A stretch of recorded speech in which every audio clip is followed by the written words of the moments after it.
স্বৈরাচারকে সরিয়ে আমরা নতুন কোন স্বৈরাচারকে বসানোর জন্য গণ অভ্যুত্থান করি নাই। 16 বছর আপনাদের ব্যর্থ রাজনীতির ফল বাংলাদেশকে ভুগতে হয়েছে।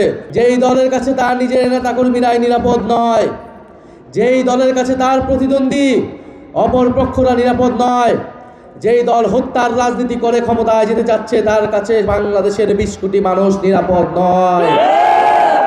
আমাদের এই অভ্যুত্থান, আমাদের এই বিপ্লব কেবল শেখ হাসিনার বিরুদ্ধে নয়, কেবল আওয়ামী লীগের বিরুদ্ধে নয়, বরং শেখ হাসিনা যেই ব্যবস্থা তৈরি করেছে, যেই সিস্টেম তৈরি করেছে তার বিরুদ্ধে। আমরা শুধু শেখ হাসিনাকে সরিয়ে, এক স্বৈরাচারকে সরিয়ে আমরা নতুন কোন স্বৈরাচারকে বসানোর জন্য গণ অভ্যুত্থান করি নাই, বরং কেউই যাতে স্বৈরাচার হইতে না পারে সেই জন্য এই গণ অভ্যুত্থান হয়েছিল। সেই জন্যই আমরা দাবি তুলেছিলাম রাষ্ট্র সংস্কারের নতুন বন্দোবস্তের। কিন্তু একটি দল প্রথম থেকে সেই সংস্কারের বিরোধিতা করে গিয়েছে। তারা ফ্যাসিবাদী আমলে 31 দফা দিয়ে রাষ্ট্র সংস্কারের প্রতিশ্রুতি দিয়েছিল জনগণের কাছে, কিন্তু 5ই আগস্টের পরে দেখলাম তাদের সেই প্রতিশ্রুতি নাই, বরং তারা জাতির সাথে প্রতারণা করে সকল সংস্কারের বিরুদ্ধে নোট অফ ডিসেন্ট দিয়েছে। তরুণদের প্রতি মানুষের সেই আশা আকাঙ্ক্ষা এখনো আছে, নিশ্চয়ই পলাশবাসীরও রয়েছে। অভিজ্ঞ রাজনীতির কথা যারা বলছেন, 16 বছর আপনাদের ব্যর্থ রাজনীতির ফল বাংলাদেশকে ভুগতে হয়েছে। ওয়ালটন বিএলডিসি ফ্যান, খরচ বাঁচে 65% পর্যন্ত। ওয়ালটন বিএলডিসি ফ্যান ছড়ায় স্বস্তির সবুজ হাওয়া।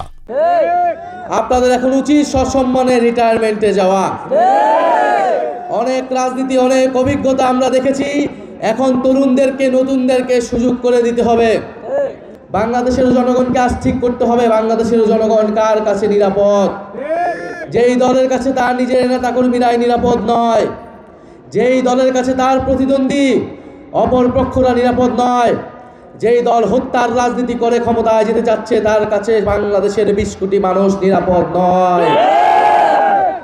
আজকে এখন যেই দল বিভিন্ন কার্ডের কথা বলছে, তারা প্রতিশ্রুতি দিয়েছিল দরিদ্র জনগোষ্ঠীকে তারা স্বাস্থ্য বীমা দিবে, তারা কথা দিয়েছিল তারা শ্রমিক কৃষককে পেনশন দিবে, কৃষকের ঋণ মওকুফ করে দিবে, তারা কথা দিয়েছিল বেকার ভাতা তারা দিবে।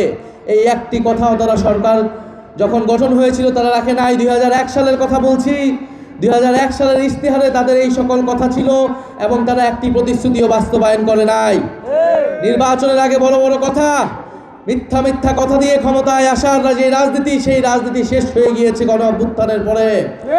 বাংলাদেশের মানুষ এখন সচেতন, বাংলাদেশের তরুণরা এখন সচেতন, বাংলাদেশের তরুণরা ইনশাল্লাহ সচেতনভাবে, বাংলাদেশের নারীরা, বাংলাদেশের আলেম সমাজ, বাংলাদেশের হিন্দু সমাজ, সংখ্যালঘু সমাজ ইনশাল্লাহ সচেতনভাবে বিচার বুদ্ধি প্রয়োগ করে আগামী 12ই ফেব্রুয়ারি ভোট কেন্দ্রে যাবে এবং ভোট প্রদান করবে। আরেকটি বিষয়, ভোট কেন্দ্র দখলের যদি কোনো পয়তারা থাকে, পলাশবাসী তা প্রতিহত করবে, সারা বাংলাদেশের মানুষ তা প্রতিহত করবে। 12 তারিখ সারাদিন শাপলাগলিতে ভোট দিন, শাপলাগলিতে